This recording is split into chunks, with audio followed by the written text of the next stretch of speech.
Kalau lu mikir miliarder, yang kebayang mungkin bukan kasir minimarket atau office boy. Tapi Ronald Reagan pas dia meninggal Juni 2014, fotonya viral di berita nasional Amerika. Dia ninggalin warisan 130 miliar, tapi keluarganya sendiri nggak ada yang tahu. Tapi lo pikir dia orang kaya? Bukan, tapi Ronald cuma lulusan SMA dari kerja seumur hidupnya jadi petugas kebersihan pom bensin. Gajinya pas-pasan, tapi warisannya 130 miliar.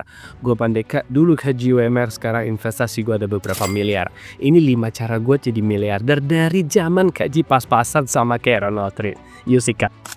Cara pertama, aturan 75. Dalam buku Rich Habits, Tom Corey nemuin fakta menarik. Lebih dari 75% orang kaya atau miliarder ternyata berasal dari keluarga miskin dan bangun kekayaannya dari nol.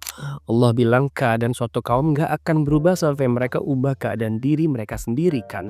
Tapi ada satu hal yang semua miliarder ini punya kesamaan. Mereka gak cuma ngandelin gaji tetap. Gue inget banget dulu pas umur 20-an, gue tuh bener-bener bergantung sama gaji bulanan. Tiap akhir bulan nungguin transferan buat bayar tagihan, cicilan, makan, dan sebagainya yang udah nunggu. Tapi satu hal yang gue sadar, kalau lo cuma punya satu sumber penghasilan, lo tuh rapuh. Begitu lo kehilangan kerja, hidup lo langsung jungkir balik. Makanya hampir semua miliarder punya beberapa aliran penghasilan. Bahkan meskipun mereka masih kerja full time, karena gaji tetap tuh kelihatannya aman, tapi kenyataannya tuh rawan banget. Tahun 2024 aja lebih dari 70 ribuan karyawan di Indonesia dipecat. Dan jumlahnya makin naik. Dan soal pengeluaran, lo bisa hidup hemat, iya bener, tapi hemat ada batasnya. Nambah penghasilan tuh potensinya jauh lebih besar. Bahkan tambah 100 ribu, 200 ribu, 500 ribu seminggu bisa ngasih lo cash flow ekstra yang signifikan. Kuncinya, cari tahu skill yang lo punya di atas rata-rata orang lain. Misalnya lo jago masak, main alat musik, ngedit video, ngajar bahasa, bikin desain. Selama ada orang yang butuh skill lo bisa bikin side hustle dan mulai bangun penghasilan tambahan kedua lo. Cara kedua, investasi secara agresif. Tapi tenang bro, agresif di sini bukan berarti lo harus beli saham high risk yang naik turun tiap hari. Maksudnya lo harus serius dan konsisten dari awal. Mulai secepat mungkin dan invest sebanyak yang lo mampu. Contohnya gini, misalnya lo invest 500 ribu rupiah per bulan dengan memilih investasi yang keuntungannya 10% per tahun. Kayak investasi ETF S&P 500 yang gue bahas di video ini. Hasil akhir pas masa pensiun saat umur 65 bakal jauh banget bedanya. Tergantung lo mulai di umur berapa. Simulasinya gini nih, misalnya lo mulai umur 20 tahun modal cuma 270 juta, hasil akhirnya 4,5 miliar. Mulai umur 30 tahun hasil akhirnya sekitar 1,7 miliar. Mulai umur 40 tahun 500 ribu sebulan hasil akhirnya 619 juta. Mulai umur 50 tahun hasil akhirnya sekitar 191 juta. Semua dengan modal 500 ribu rupiah per bulan aja. Emang bukan instan, tapi konsep investasi dalam menggunakan waktu biar jadi mesin pencetak uang dalam jangka panjang. Pesan pentingnya, nunda investasi itu rugi besar. Tapi bang, umur saya udah 30 atau 40 tahun nih, gimana? Waktu terbaik emang 20 tahun, tapi yang kedua terbaik adalah hari ini. Tapi nggak harus mulai gede kok, yang penting lo mulai sekarang investasinya. Dan itu juga yang Ronald Reagan lakukan. Dia invest pelan-pelan tapi konsisten selama puluhan tahun. Tapi kalau lo naik gaji dan investasi bulanan lo juga ikut naik, misalnya jadi 3 juta atau bahkan 5 juta per bulan dengan return 10% per tahun, total portfolio lo bisa meledak jauh lebih besar. 500 ribu sebulan, total modal 270 juta, total portfolio 4,5 miliar kayak tadi. Kalau naik jadi 3 juta per bulan, total modal 1,62 miliar, total portfolionya jadi 27 miliar. Kalau lo dipromosi terus nih di kantor, terus investasi 5 juta per bulan, total modal 2,7 miliar, total portfolionya bisa 45 miliar. Tapi kalau kalian bingung dan mau gabung komunitas saya secara gratis biar bisa dibimbing terus, silahkan klik link gratis di kolom deskripsi ya. Atau komen aja, nanti insya Allah saya jawabin satu persatu. Tapi banyak orang pengen kayak instan, itu yang salah besar. Makanya cara ketiga ini penting banget.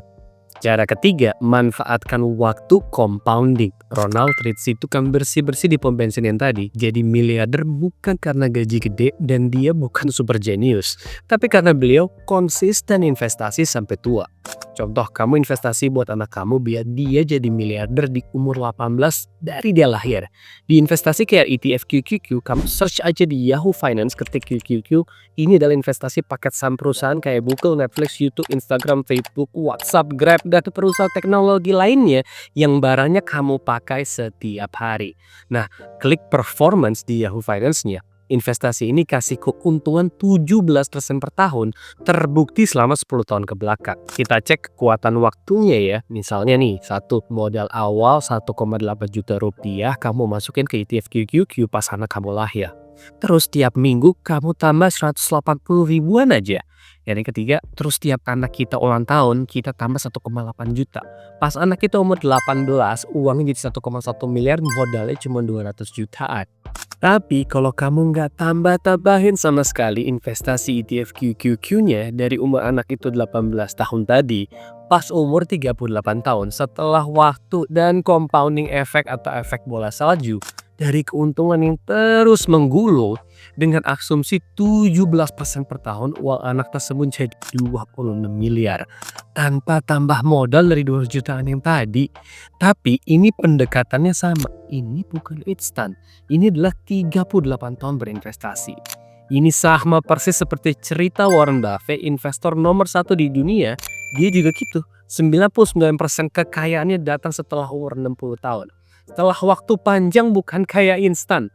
Dia mulai invest dari umur 10 tahun, umur 60 kekayaannya 47 triliun, sekarang lebih dari 2.500 triliun saat dia umur 90. Cuma dari compounding kan waktu yang lama. Intinya investasi itu harus rutin, sabar, dan tahan lebih lama. Dibentuk investasi yang bagus ya kayak ETF QQQ. Kalau ada investasi bilang kaya instan, saham multi-bagger, kripto aneh, hati-hati, itu mungkin judi atau haram bro. Tapi investasi aja nggak akan cukup. Makanya kita masuk ke cara keempat. Cara keempat, upgrade skill lo plus jaga energi lo mati-matian. Gini bro, kalau lo berharap jadi miliarder cuma dari kerjaan kantor lo yang sekarang, ya jujur aja kemungkinannya kecil banget. Kecuali lo kerja di dunia finance, teknologi, atau industri yang gajinya gede banget. Gaji bulanan lo tuh udah ada batasnya, udah mentok dari awal. Jadi kalau kita ngomong soal kekayaan yang gede, yang bikin hidup bebas finansial, itu butuh tambahan skill yang punya daya ungkit yang gede banget. Kalau kamu mulai dari nol, pilih 4 skill mahal, belajar aja satu setiap 3 bulan. Contohnya Januari belajar jualan dan cara ngeyakinin orang.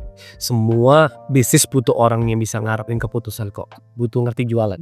April belajar digital marketing, sekarang dunia tuh hidup dari perhatian, siapa yang ngerti cara dapetin perhatian online, dia yang menang. Juli belajar ngonten pakai HP. Gak usah jago banget tapi cukup buat bikin orang belajar dari pengalaman kita. Oktober, gabungin semua skill tadi dan cari cara ubah jadi income. Dan lo bisa dapetin skill-skill yang bisa ngasilin penghasilan tambahan di YouTube secara gratis guys. Tapi percuma juga kalau lo punya skill yang keren, tapi energi mental lo udah habis duluan buat hal-hal yang gak penting.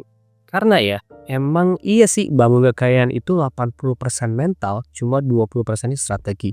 Tapi kebanyakan orang justru kebalik, energi mental mereka habis buat ngurusin nanti orang bilang apa ya kalau gue ngelakuin ini. Lah, orang nyinyir mana gak bisa didengerin. Terus banding-bandingin hidup kita sama orang lain di sosmed, gara-gara sosial media, gara-gara Instagram. Akhirnya otak capek, fokus hilang, aksi nol besar. Jadi apa yang gue lakuin? Gue biasanya pilih aja apa aja yang masuk ke kepala gue setiap hari. Gue cuman mau denger podcast, nonton video, atau baca konten yang ngebahas tentang bisnis yang gue suka, investasi dan cara bangun kekayaan yang gue mau. Bukan yang bikin gue stuck dan overthinking. Bukan juga ngurusin nyinyiran orang, digosipin, dan hal-hal gak penting lainnya. Tapi masalahnya banyak orang gak sabaran. Makanya langkah terakhir yang paling penting, obsesi sama proses, bukan cuma sama hasil akhir. Gue tau banget rasanya ngejar 1 miliar rupiah pertama tuh berat banget. Lu nih ya mungkin lagi duduk ngeliat saldo cuman ada 10 juta. 1 juta kali ya. Terus mikir nih, anjir ini 1 miliar masih jauh banget ya. Dan gap antara tempat lo berdiri sekarang sama target dan impian lo tuh kelihatannya tinggi banget. itu emang bisa bikin lo drop mental. Tiap hari rasanya kayak gagal karena lo belum sampai juga ke garis-garis finish. Tapi disinilah rahasianya. Jangan fokus 1 miliarnya, fokus ke hal-hal kecil yang lo lakuin setiap hari buat nyampe situ. Dulu belajar tentang investasi jadi hiburan gue tiap malam. Bikin konten jadi pelarian gue yang produktif. Dan setiap kali gue ngerjain itu rasanya kayak menang. Bukan karena duitnya langsung gede, tapi karena gue tahu gue lagi melatih diri gue jadi orang kaya. Karena gini bro and sis, kalau lo tiap hari ngelakuin hal yang yang mendekatkan lo ke kebebasan finansial atau target 1 miliar lo, dan lo bisa konsisten selama bertahun-tahun. 1 miliar itu bukan soal mungkin apa enggak, tapi masalah kapan aja. Dan justru sebaliknya, kalau lo terus-terusan stres mikirin kapan nyampenya, lo bisa capek duluan dan berhenti di tengah jalan. Karena Allah bilang, sesungguhnya bersama kesulitan ada kemudahan. Jangan nyerah di tengah jalan, nikmatin prosesnya. Semakin susah, semakin belajar, semakin dikasih kemudahan. Insya Allah hasil akan nyusul. Tapi penting kalian tahu gimana cara investasi modal kecil dari Rp16.000 di video ini dan buku-buku yang merubah hidup gaji UMR gua di video ini. Assalamualaikum.